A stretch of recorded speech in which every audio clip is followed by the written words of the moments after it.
having a husband who likes to shop. There are guys that have special relationship with shoes as well. He is Savile Row meets Saint-Tropez. Hi there, this is your friend Anna, and the question that I've been getting the most from all of my friends is, what are we wearing? This age-old question isn't just about choosing an outfit, it's about choosing how we present ourselves to the world. I created the I Want Her Shoes podcast to dive deep into what it means to dress with intention, whether you're heading to a council meeting or just having a casual day out with your family. Join the conversation as we explore the power of personal style and the decisions that shape our public personas. Put on your favorite pair of shoes and step into my closet.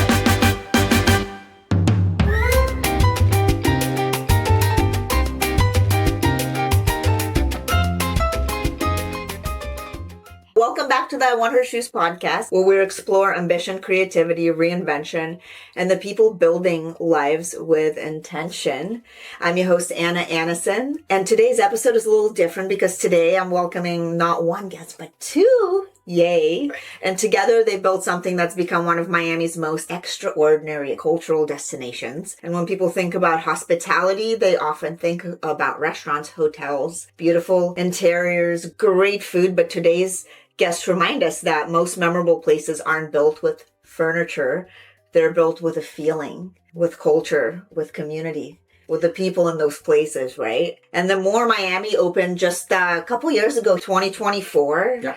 It's a real new space where hospitality, design, architecture, art, and cultural really intersect and come together and bring those amazing people together. And Simon Sorpresi joined the More in 2025, right, to help steer the club into its next chapter and really shape the evolution of what it has become today, which is a really cool destination. And alongside him is his beautiful wife, Cynthia O'Keefe, who's a creative director of the More and founder of O'Keefe Hospitality, entrepreneurial advisor, investor, and someone who has spent decades helping organizations create extraordinary experiences, which are so important. And together, they're not just building beautiful spaces, they're creating places where people have unforgettable experiences and where ideas begin, where businesses are born, where artists are discovered, and where communities grow, which is really important because I have a community. So the more places we have for community, the better. And today we're talking about entrepreneurship, hospitality, creativity, leadership, partnership, design style, and what it really takes to build places people never want to leave, right? Nice to have you guys here. Thank you. And before we dive in, let's start from the beginning. How did you guys meet? Oh, wow. Yes, well, first of all, thank you so much for having us. And what I'm loving about our space right now is all the gorgeous fashion. I found this in New York City. That's exactly where we met. I moved there straight out of high school, made it my home for many years, and that is where I ended up meeting my husband. Yeah. Just 2001, end of 2001. Yeah. Wow. So it was New York, yeah. So it's been a while. We just celebrated our minute and a half. 20 something. we have an We get issue. always confused. We're really busy people, and sometimes we forget, are we together 21 years, 23 years? And what's the barometer? Is it when we met doing business together, or... I feel like it's when you go on your first date. Or no, when you actually commit to each Well, other. it's funny, which is Or, probably... how do we actually look at this? You know? That's a good segue into your next moment, probably. But we were actually, it was more business before. It was in New York City, Cornelia Street, a restaurant Palma. That is ultimately, it's still there actually. It's still there. That's where we ultimately met, yeah. I love that. See how distinct this memory is? And then after meeting, at what point did you realize you could actually build something together? I will admit our connection really was business. He had just come from Switzerland. He had some pretty big goals. And at that point, I'd been in the New York hospitality scene for a while. As soon as I met him, I'm like, what's going on? What project are you working on? And does this work with what I'm doing? So that was... Yeah, I think we had, if I may, we had the possibility to create multiple times something on a business level. And we got more engaged on a business level first. I mean, there was always an attraction, clearly. But it was actually on a business level, we were engaged first. And I was in New York. And then now, many, many years after, with the more we have, again, that opportunity, the possibility to create something special from a business level. So he was opening up a space on the Lower East Side. You know, I was Manhattan girl through and through. And at the time, I was working independent restaurants on the kind of like across from Lincoln Center, so Upper West Side-ish. And when I heard that he was creating on the Lower East Side, I was like, okay, what are these concepts? What are you doing? That was an early conversation. Yeah. Love that. And working with your spouse sounds amazing and also incredibly challenging at the same time. How do you guys divide your responsibilities? Like, is there somebody that has certain strengths, like, versus the, like, so it just goes. Yes. Yeah. And that is it. It wasn't so much of a division where it was hey, we're both really passionate about this and which one are we going to do? We just had, I think, natural skill sets that we were developing, and we were gravitating toward, our entrepreneurial game was strong early on. We were like. And I think also, I mean, the thing is in New York, so we had twice the ability to create something special, we believe. In New York was much more intuitive, I think. So the strength of yours, the strength of me, we kind of found our kind of grounds how to work with each other. Now, at the more, it's a little bit different because I have a different role, and it was also different timing that we got on board. So that was a little bit more structured, I think, than the initial New York time. For sure. Yeah. Like now in this day and age, we have very specific roles and goals, but challenging things for me is when I do need to speak with him about business is having to wait to get on his calendar. So I'm like, that feels odd, but I have to do it. You can't carry that into your personal. I'm like, oh. You'd think it would, but no. And it mixes, I think, a little bit. Especially when we go if quite it's often. an emergency, we go quite often for a morning walk at the beach. Yeah, we do a morning ritual. That is quite kind of like digestion and exchange with each other. So I think that's. We try not to inundate too much work stuff, but it happens. It happens. What is one thing that Cynthia does better than I do? What is one thing that's okay?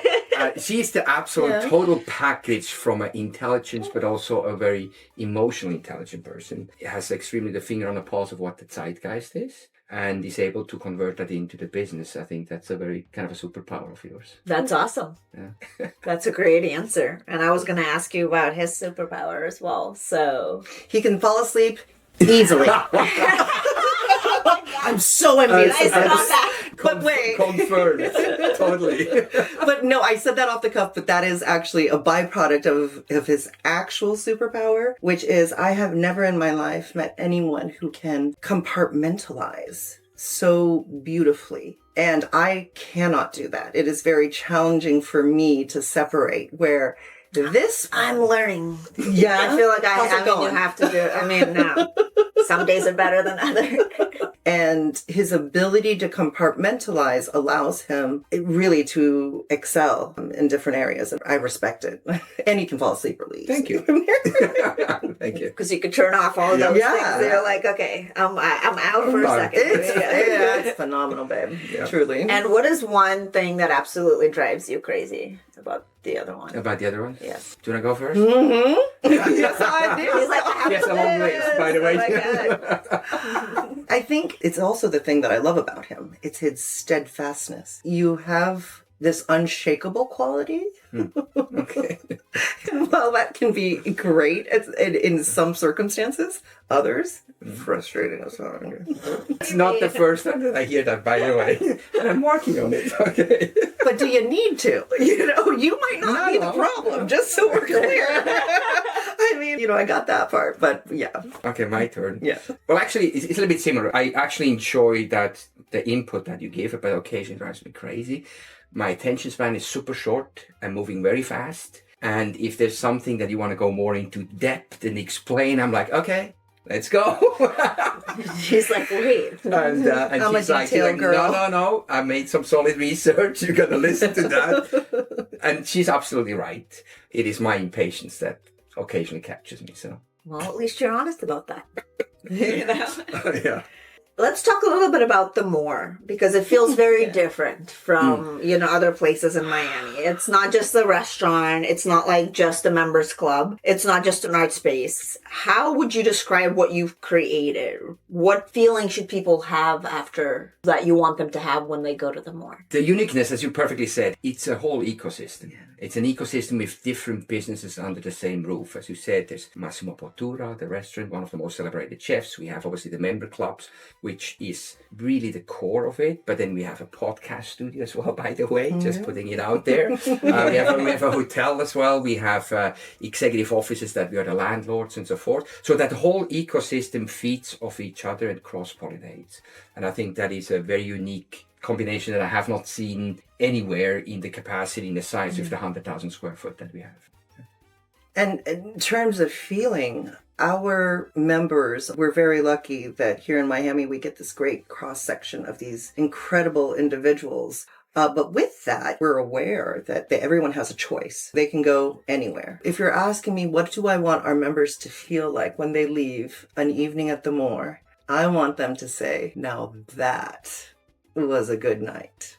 Because what we do, there's so many, from wellness to music and a range of music to different culinary experiences to different salons and thought leadership. There's just so much. So I think no matter what the thing is, I want the members to go, wow. Yeah, that's what I'm talking about. Now that's what I wanted. Yeah. Do you agree? Inspirational and sense of belonging, I think. Yeah. To feel, right? Hopefully you're getting inspired either by the art or by the performance or by the culinary craft, whatever you experience. The people, or just the vibe. And then the sense of belonging, I think, the software for the members that ultimately bring really the life into the beautiful space. It's a gorgeous space, but to bring life in it is really the members. Yeah. That's a great answer. You've both spent your careers creating experiences. Is there one secret ingredient people can't see? Well, actually, yes, there's quite a few. My favorite secret ingredient, it's the team. That's the secret ingredient. And it actually goes on the heels of what you were just saying. Belonging and sense of community, that translates to the people that work with you and for you. And as a good leader, guest experience is something that we talk about in hospitality all the time.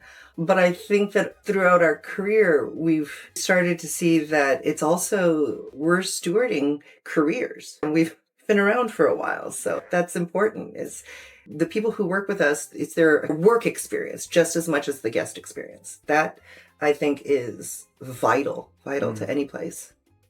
Having the right team behind it. Yeah, absolutely. Maybe pivoting over to the individual for what it needs. I think passion for what do you want to create, and really a sense of purpose.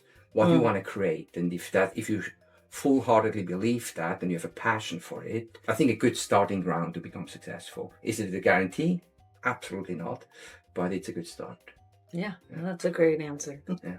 And what have luxury consumers changed the most over the last decade? Because I hear a lot that things have changed, especially after COVID, with the way, just luxury consumers, the way they pursue the market, all of those things. Have you guys seen that kind of shift? The way you create experiences and now they have to be slightly different. Yes, I certainly do. I look at things on a slightly more marketing angle as well. So feeding into what we are doing as whether it's social media, as a society, as sort of like this anthropological view on it all. I think influencer culture is starting to leave. And so what is influencer culture? This big splash, a big testimonial from someone that should be an expert, right? So that moment is leaving. However, it's not the expert part. I think it's the flash part, maybe. I do think that there's a little bit of a separation of less quantity and more quality, perhaps. If I may, twofold of an answer. First fold is, in olden days, a few years back, the luxury travel kind of fitted into what the luxury industry offered. of kind of, that's the way you behave. That's what you do. That's a turn down service in a hotel that you get at 7 o'clock, right? Now it's the other way around. I think that businesses understand that the luxury travel tells them how they want to live their life, what experience they want to have, and the business needs to adjust to that. And that's a beautiful thing, I think. So I think that's what I've seen. Where, if I may predict of where it's going to go, we'll see in a couple of years if I'm right or not. I think people are longing to, let's say hotel-wise, to experience the local crafts, the local mindset, the local zeitgeist. If I stay in a Four Seasons in Miami, and I just take the Four Seasons for a second, or in Singapore, if I go to Singapore, I would like to have a little dip with my toes into the Singaporean culture from an art perspective. Maybe a composer, maybe an artist, maybe just a talk, a forum, right? So I think that's where probably luxury will go, that the hotels will start to curate an experience that is, I'd say, locally rooted and culturally relevant. I think that's where the luxury travels are going to go. And that's where, by the way, the clubs will come in very strong as a vertical. Clubs is the new vertical of hospitality. And that's where the club mixture and hybrid between club and hotel will go. No, that's a good prediction, I think. And you guys have both worked with remarkable founders and creatives. And what separates businesses that become institutions from businesses that become trends? I mean, just using Soho House as an example. I feel like it's been through a lot of different things. And now it's not even a trend now anymore. You know, like it's kind of like... So I'm not going to speak about Soho. Yeah, but just like that's a good example to kind of see how something is born and then it goes and then it kind of dies off, you know, or... So as I mentioned, there needs to be a sense of purpose and there needs to be passion for it. Yeah. Because if there's a driver, either as individuals or as a core group, if you have that, then you know where you want to go and you never go off that rail in regards to what you would try to accomplish. And there are some businesses which get diluted and kind of get confused of who they want to be and who they are. So I think the success is to stick to what has purpose for the driving the engine of the company. Is that an individual? Is it a team? Is it a whole core group? Whatever that might be. If I can add to that just a little bit, well, I also think that an institution, what makes is your ability to be able to bend a little. It's similar to what you were saying. Of course, analogy, a reed can move with the wind. Most institutions, if you take the big sort of luxury brands, what has allowed them to maintain is specifically bringing in the local for wherever their house, their hotel, their property is, and letting go of things that were traditional luxury in order to accommodate the market without losing those core values. Right. I think that you pivot slightly, but you never abandon the core value, the core ethos. I think, Our ability to change and grow. I can go back to that leadership training. And that goes into my next question. What's the biggest mistake founders make once they begin growing? Because I feel like, look at WeWork. There's another one that, I don't know if it doesn't really, it kind of fits into, because you try to go into hospitality as well, but... Right. The biggest thing I think is the dilution of the core value, dilution of the brand. Growth that comes automatically, and there's certain products, certain services that are a little bit easier to multiply and make it on a global stage, which there was in my previous assignment that I had before I started with Woodhouse and the More, where we had two hotels in the US at the time, and when I left we were 150 hotels worldwide. And so that there comes a dilution of culture, a dilution of brand. Right. It's really the $1 million question, how you keep that. Yeah. Strong marketing. Yeah. It's true. Yeah. And speaking of that, you worked across hospitality, fashion, art, and tech, Cynthia. Do you think creativity can be learned? Absolutely. That's part of what O'Keefe Hospitality does, is to train a business's brain to think in a different way. If you think about it, our brains are our largest muscle. And like any muscle, you're going to be able to train that. Absolutely. I agree. And then Simon. Yeah. Where does inspiration actually begin when you're creating a new concept? With my wife. Good answer. From different spaces, but it's really true with us, where we may travel and we experience ourselves, and you come across occasion where something, oh my God, that is really fantastic, and you kind of adapt and try to incorporate in your own business. So yes, that sort of organic thing, because inspiration is rooted. That's fun. Yeah. You're inspired because you can relate to it, right? Because you said, there's something about that I want. And so when we are in our everyday life, when we're thinking about how can this be better? How can this movement be better? This experience be better? This dish be better? It comes from those real organic day-to-day moments that allow us to think beyond, I think. I love that. And how do you see AI changing hospitality? I mean, I think it's like the last industry it's coming after. I coming fast. love it. But, how do you guys see it? How do you embracing it? Kind of, what are the thoughts about it? If we look at any industry, I feel like hospitality is quite safe from that. I would agree. I would agree. Here's how I see it. In my world, in our world of hospitality, I find that AI is so useful for tasks, for marketing, yes, for exactly. information, yes, for outreach, for anything that can expand the outreach. The community. And Exactly. Casting that wide net. But absolutely, you have to guardrail against is not to lose the humanity. I mean, we are in the business of people. Exactly, yeah. So, I mean, the thing is, it's a very exciting time that we're in. I think AI will be kind of a revolution. It is already. Yeah, it's fascinating, but the way I look at it is, it's a tool. Yeah. It's a tool. Yeah, for sure. A tool that can help tremendously in many different ways, from efficiency, productivity perspective. Some creativity can be woven in ultimately, but the beautiful thing in our industry, I think, is the one-on-one, the person in person will never be able to be replaced. If somebody has a smile with open arms that welcomes you, that is irreplaceable. So there's nothing like eye contact. How we can free up time for people to have that more smile, eye contact, more and person to the person. open arm, then that's the magic. But it's a tool. It's a tool. Sure. A very interesting tool to definitely, we don't want to miss that curve. That's for sure, yeah. Yeah, no, that's a great answer. We all know that the Moore is one of the most stylish places in Miami, which is really great. Congratulations. Yeah. And how important is personal style to both of you? I mean, I can tell both. Hello.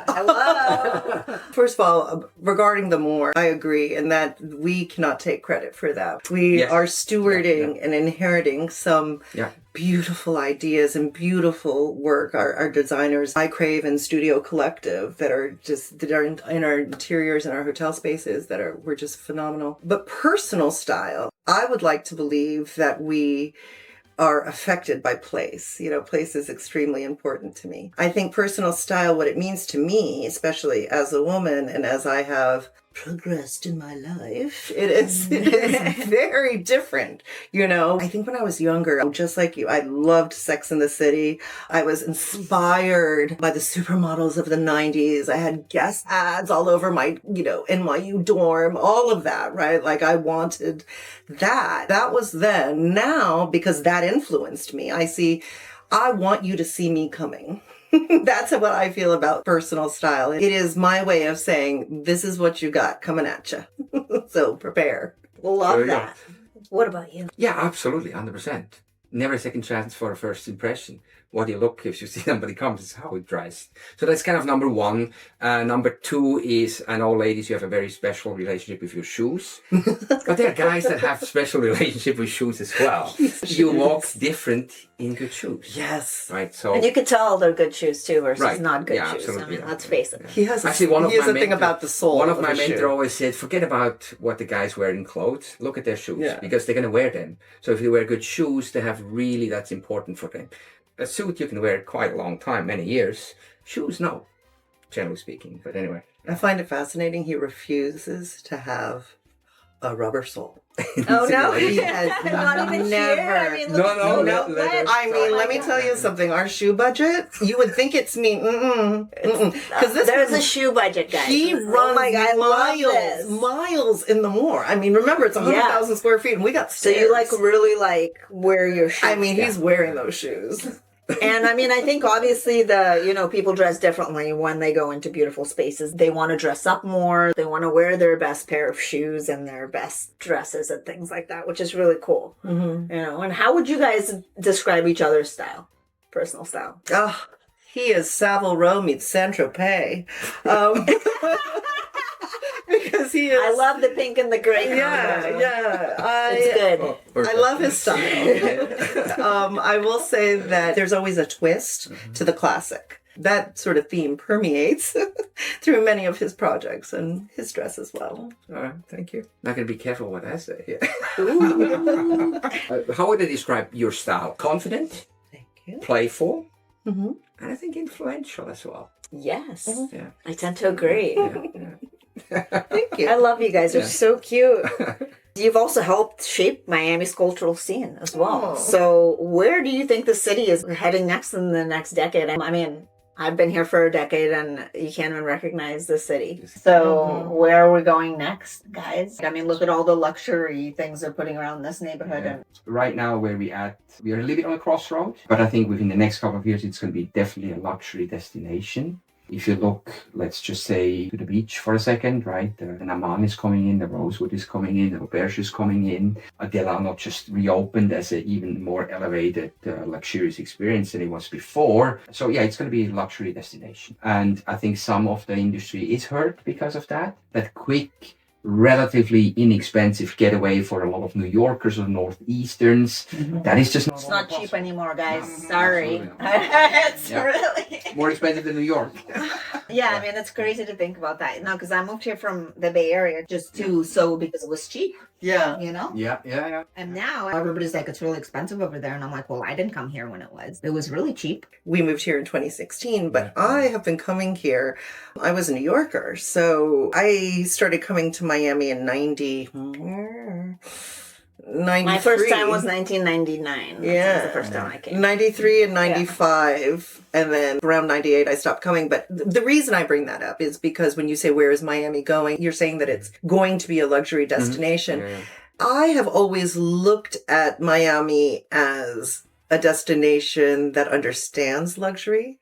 I think that of all the other cities, there is, when it comes to fashion, there is a playfulness and an understanding that it's also the temperature, right? Like we can't wear anything. We can't wear our... I can't believe you wearing all that. Yeah. Well, it's God. really cold in the morning. Yes, I know. That's why we need it. It's for real.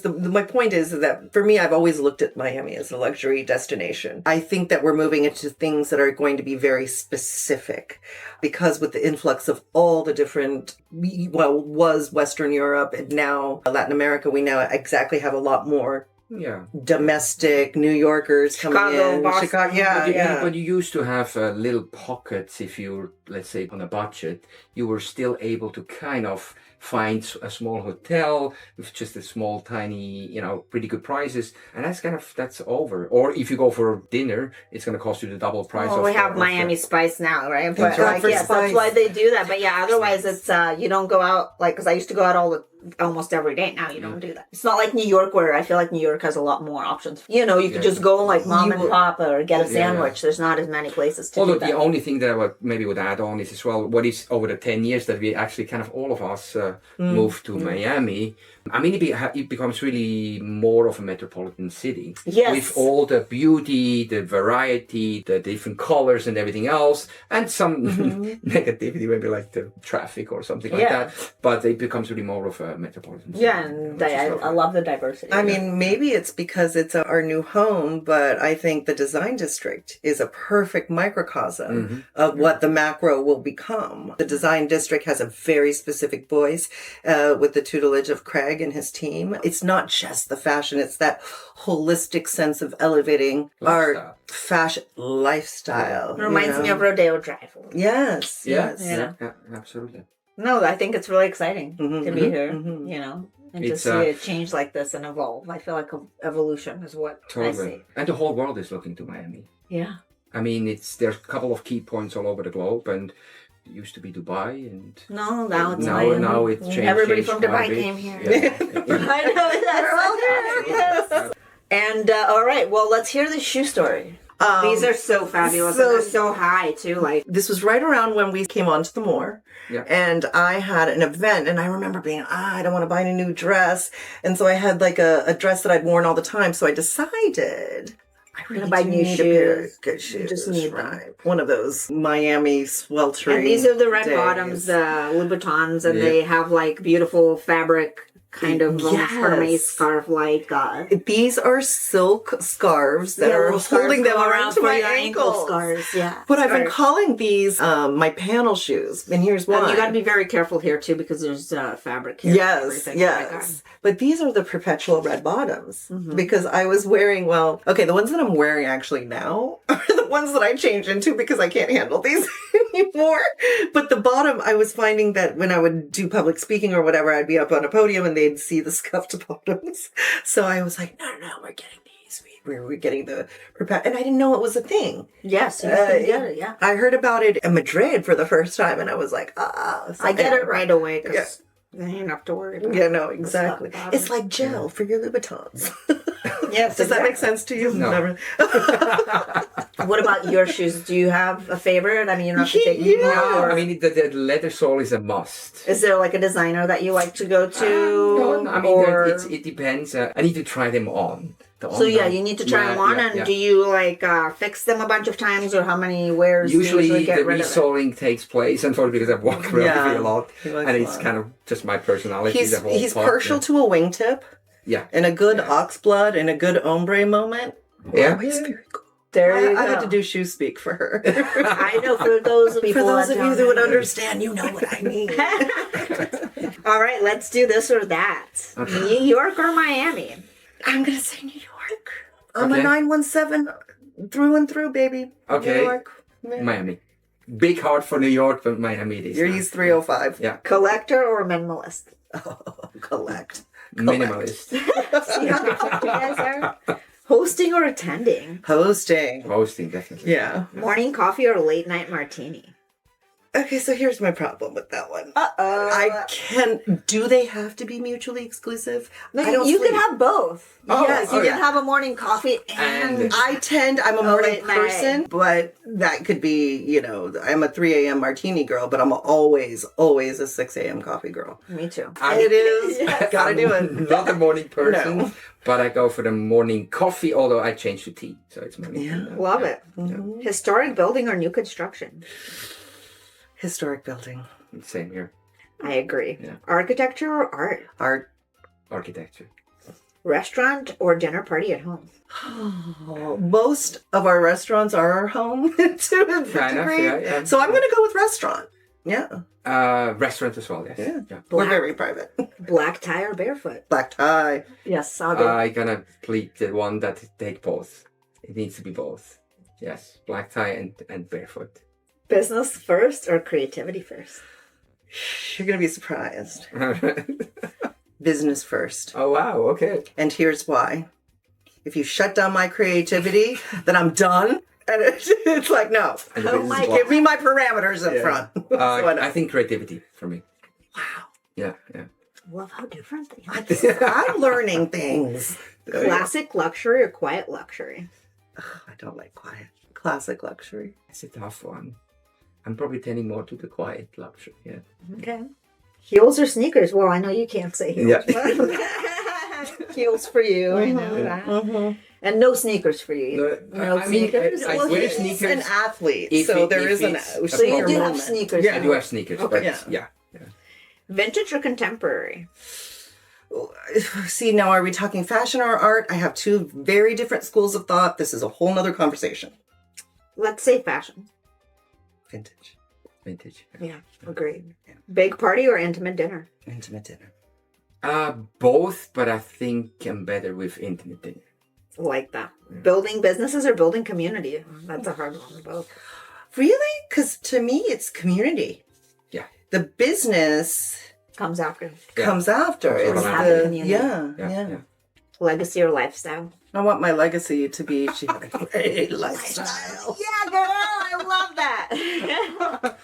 Lifestyle for me. I love that. You can't take it with Yes, you. of course, that's true. Cynthia and Simon, this was so much fun. Thank you so much both for being here and such a great conversation. A lot of things stood out, but what stood out is that extraordinary places aren't remembered because of the architecture or the menu or the design. It's really because of the way people feel and the people that you meet there. So, and you guys created a space like that here locally, which is amazing. For those of you who haven't heard of this space, we'll share the link and everything. You have to check it out because behind every unforgettable space is someone who believed that bringing people together still matters, like you guys. And maybe because the greatest form of hospitality is not serving dinner, it's creating belonging, like you said, and the feelings. And I can't wait to see you guys back at the Mar. So. Thank you. Thank you so much. This was So such much fun, fun. honestly.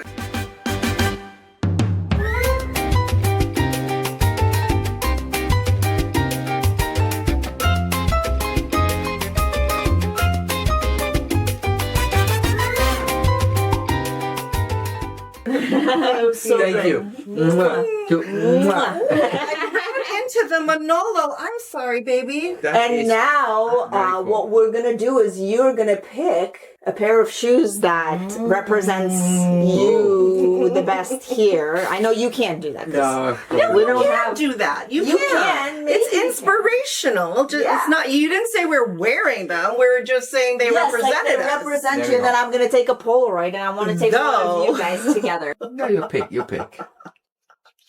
I'm going to say, because I'm inspired by my, oh, you know what? This is it. The classic Prada. red. I love that. Very cool.